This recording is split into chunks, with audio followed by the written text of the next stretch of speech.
महाभारत का एक छोटा सा प्रसंग है कि गुरु द्रोणाचार्य कौरवों और पांडवों को पढ़ा रहे थे। एक पाठ यह था कि कभी क्रोध मत करो। गुरु ने यह पाठ अगले दिन याद करके आने को कहा। अगले दिन सब ने पाठ सुना दिया, परंतु युधिष्ठिर ने कहा कि मुझे पाठ याद नहीं हुआ है। लगभग एक सप्ताह तक वह गुरु जी को कल सुना दूंगा ऐसा कहकर अपनी बात कहता रहा। आखिरकार गुरु को क्रोध आ गया और उन्होंने युधिष्ठिर को बहुत डांटा। तब युधिष्ठिर ने कहा कि गुरुवर, मैं तो पाठ पर आचरण करने की कोशिश कर रहा हूं। गुरु द्रोणाचार्य को अपनी भूल का एहसास हुआ और युधिष्ठिर को दुलारते हुए कहा कि वास्तव में पाठ तो तुम ही याद कर रहे हो और तो केवल तोता रटंत कर रहे हैं। गुरु द्रोण ने यह एहसास कर लिया था कि पाठ कोरा रटने के बजाय उस पर अमल करना जरूरी हुआ करता है। ये छोटे सी सीख आज हमारे जीवन में सचमुच लागू करने की आवश्यकता है। आजकल व्यक्तित्व निर्माण की बहुत चर्चा होती है। मनुष्य के व्यक्तित्व को धीरज, विनम्रता, सादगी, सच्चाई और ईमानदारी जैसे गुण महान बनाते हैं। इसी तरह कुछ लोग क्षमाशील होने को भी महानता कहते हैं। कई लोग महानता के पीछे सहनशीलता की बात भी करते हैं। शास्त्रों में भी ऐसा कहा गया है, क्योंकि क्षमाशीलता और सहनशीलता भी धर्म के अंग हैं। इसमें कोई संदेह नहीं कि बड़े लोगों और बड़े व्यक्तित्व के बारे में यह भी कहा जाता है कि वे गुणों के भंडार होते हैं, गुणों की खान होते हैं। इसीलिए उनके बारे में कहा जाता है कि यदि कोई बड़ा बनना चाहता है तो क्रोध से दूर रहना चाहिए। क्रोध के बारे में कहा गया है कि वह इंसान को अंधा बना डालता है। अंधी करोमि भुवनम बधिरी करोमि, उसका विवेक छीन लेता है और इंसान क्या से क्या कर बैठता है ये उसे पता ही नहीं चलता। दूसरे को शिक्षा देने से पहले यदि हम उस पर खुद आचरण नहीं करते तो उसका कोई लाभ नहीं होता।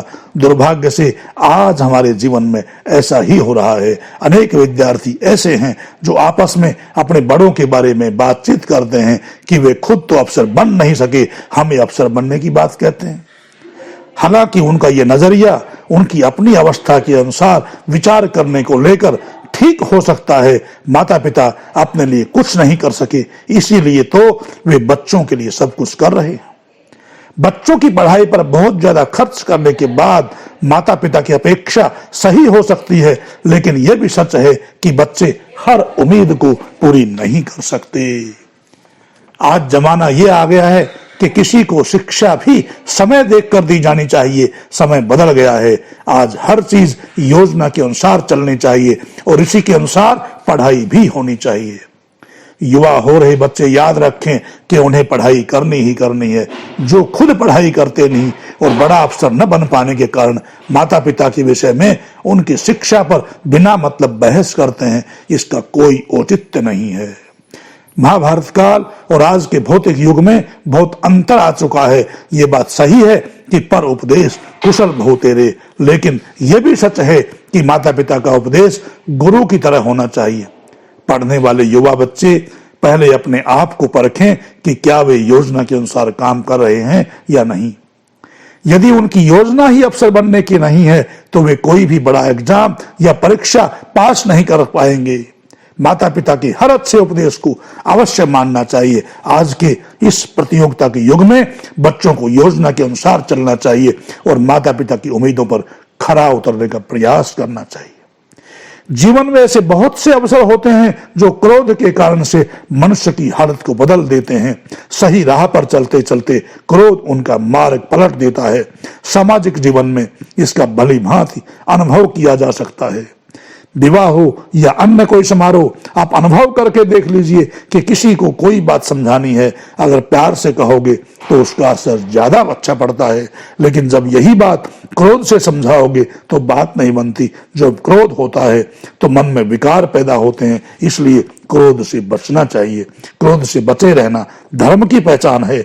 इसलिए हमारे ऋषियों ने और महर्षि मनु ने क्रोध से बचे रहने को धर्म कहा है। इति ओम सम। जय भारत। गणवंतो विश्वमार्य। सब्सक्राइब कर लें ताकि नई नई ज्ञान की बातें आपको नियमित प्राप्त होती रहें। धन्यवाद।